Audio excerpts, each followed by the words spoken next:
Welcome to my weekly review. You're looking at a daily chart of the Nasdaq. It had 5 consecutive weeks up in 2023, and then it pulled back last week below its 10 EMA. Looks like it may want to visit the 21. Who knows? Maybe even the 50. But anyway, it's above the 200 and above the 21.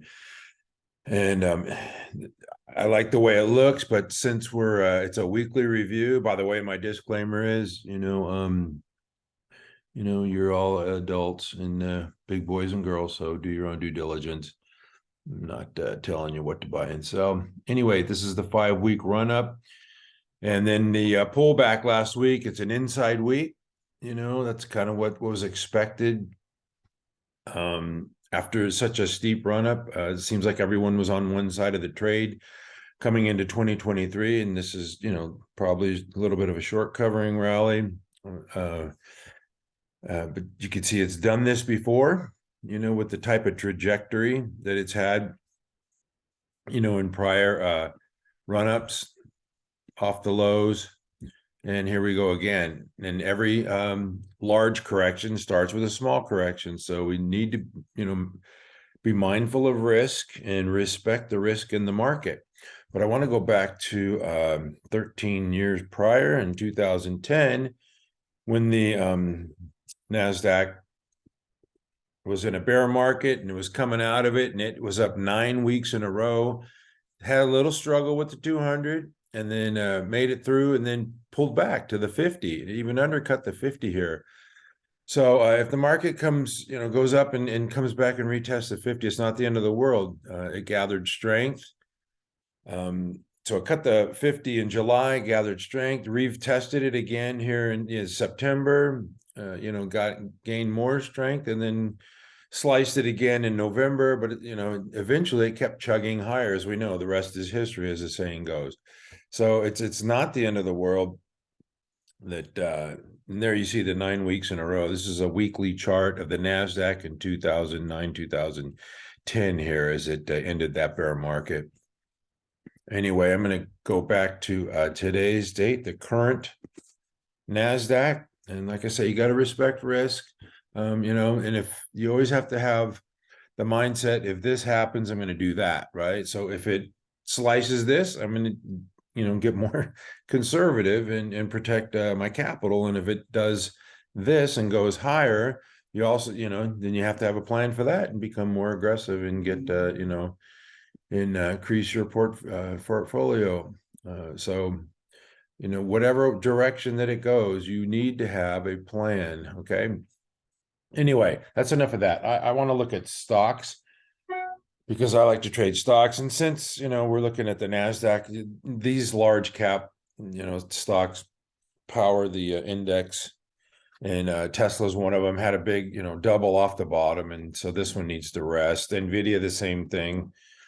Big move off the bottoms and then pulled back on Friday, but that's to be expected. Apple, same thing, ran through the 200. Looks a lot like the index. Imagine that. Microsoft with their chat GPT or whatever, the AI's everything. It had a nice little rally. So these are the ones that move the index. Meta had a nice response to some pretty weak earnings, but it's holding up. It's closed at its 10 EMA on Friday. And Google, Microsoft's going to put them out of business with their chat GPT, I guess.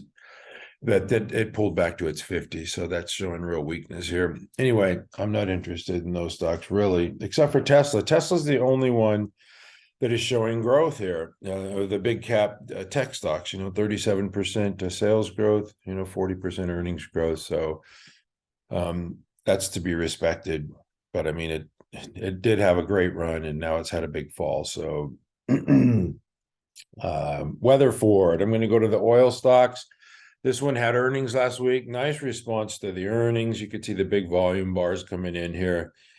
And the increasing sales growth, 13, 18, 19, and 25. You got to pay attention to that, but the earnings growth as well. That one, like I said, had a nice response to the earnings. TDW is the one that I've liked for a long time here, and it's responding well. One of the leaders at MC Stock Charts.com. Val is another one. TDW is a field services. This is a driller, Val. Broke out of a base, pulled back, gave you another chance, and now it's running higher.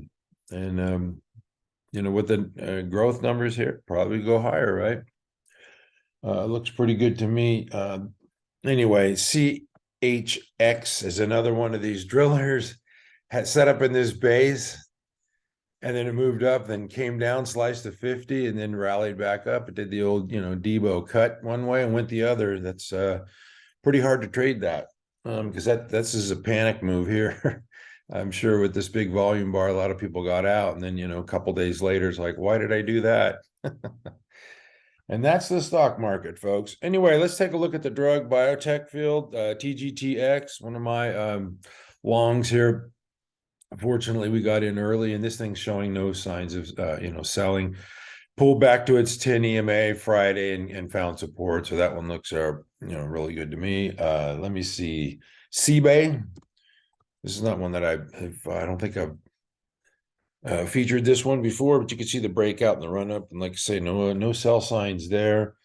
Some of you prefer the ETFs or the larger cap biotech stocks, because they don't visit the outhouse like the small ones do.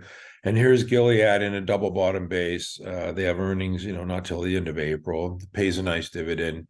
This is a really healthy stock, and since it's a weekly review, I should look at the weekly. You could see, this is stage 1 base. Comes up, now forms a double bottom. So Gilead looks pretty good to me.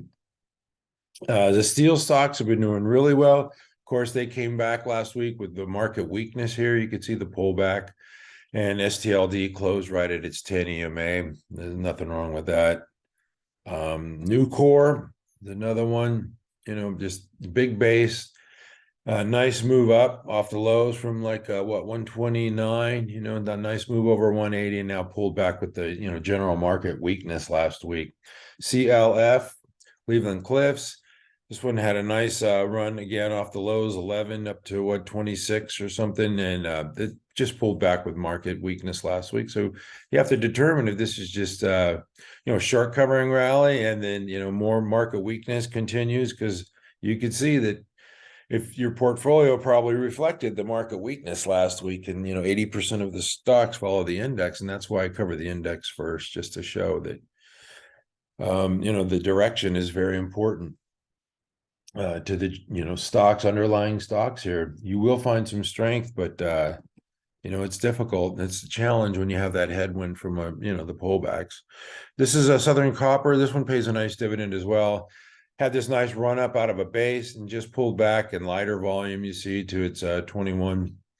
And just consolidating nice and tight here. I like the looks of this one. I did mention the yield. They pay almost a 5% yield, so that's good for those who are value players. FCX is another one of these miners. I do like the mining group. They've been performing well. This is Freeport McMoran, which has been a leader. It was a leader out of the 08, 09 financial crisis. When the market emerged from that bear market, that was one of the leaders. Anyway, I got one more. CCJ. I had some people on Twitter tell me I should have got in at 23 or 24. Well, it's not too late. Kamiko, I've been listening to their conference calls, and the CEO is, really positive on the market. Of course, they're all cheerleaders, but you can see this one's been up, like 9 weeks in a row too. And sometimes, you think 9 weeks and it's extended, but they just keep going higher.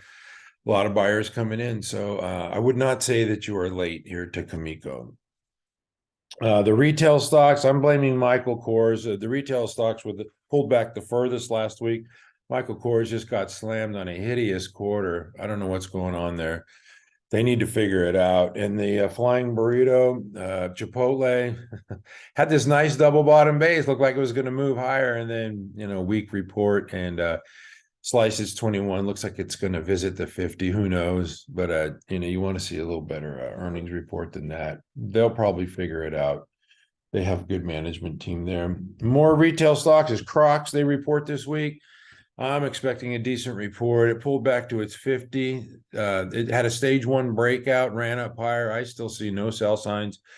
So I'm holding this stock. It came back to the 50 for the first time since the breakout. And like I said, the earnings report is Thursday before the market opens. So like I said, I'm expecting a good report. If they drop the ball, oh well, but I don't think they will.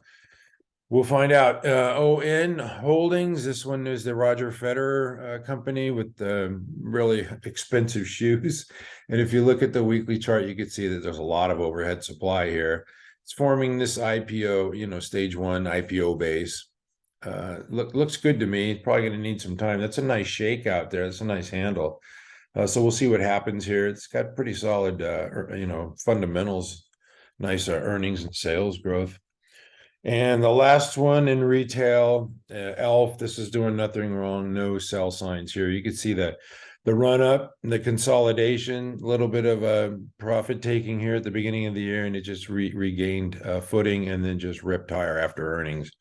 And that's the kind of response you want to see after an earnings report. The leasing group, I'm going to feature the leasing group today. This is WSC. Commercial leasing, you can see this flat base here, consolidation, broke out on, what is this, Tuesday, broke out last week. How about if I go to the weekly chart? It's a weekly review, and you can kind of see how this trades. Little flat bases and a run up, a little consolidation and a run up, more consolidation.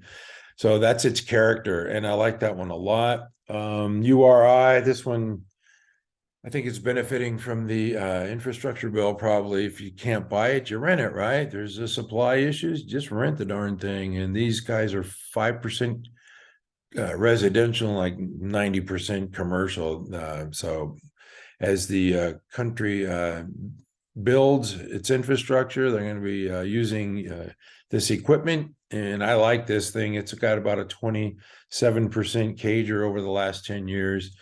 Compounded annual growth, long-term hold. They just started their dividend. It says none here, but they did initiate a dividend during this conference call here, the earnings report, where they gapped up higher. I like that one. Ryder's another leasing company setting up in a base here. I like this little shakeout. Like another little shakeout down to the 21 would be nice. Get those weak hands out of there, but that's another one in that group that I like. And I'm going to end with the semiconductors. This is one that we played well here, 80 to 88, sold, came back to the 80, actually came back to 75, got back in, and I see no sell signs here, and it's respecting its 10 EMA. This is one of the stronger stocks. They reported earnings last week, had a nice response to earnings, but came back on Friday, had an inside day. That one looks really good. AEHR. This one, I got in late, so this one shook me out, but it did the old Debo, okey doke down below. And then I think this was an earnings report with 32% with 500% above average daily volume, just ripped higher and then sliced its 21 on Friday. So probably some panic selling in here. Who knows? This thing will probably, come down to the 50 or even slice the 50, shake everybody out again, then rip higher. So I think I'm not telling anybody to do anything. I'm going to look into buy on weakness here if it can actually, slice the 50. So anyway, it's a really small stock. It's 848 million market cap. So for it to double, wouldn't even have to be 2 billion, right? 1.6, 1.7 billion. And so that's what I'm looking for, possibly a double in AEHR. One other one, STM. This is a bigger one. Most of the stocks I'm looking at are smaller, but this one is 43 billion. And you got to look at the weekly on this one. Nice symmetrical weekly chart here. Needs a shake out here. Needs more time to shake some weak hands out here and pull back maybe to the 21. But this one looks good as well. Earnings are till April 27th. ON, this is one that I grabbed and putting it on our leader list here, as it had a nice response to pretty decent earnings report, 21% EPS, and it is declining, 26 to 14 sales growth, but the response was good to ON. And GFS is my last one. I'm going to wrap it up here. This is I got to look at the weekly chart. They report earnings, I believe, this week, and it's been real choppy. To me, this is still, just an IPO mess. has not broken out yet, has not proven itself. Earnings Valentine's Day. So we'll see what they have to say. Hopefully we'll get some sweets on Global Foundries for Valentine's Day. Thank you for watching. We never give up.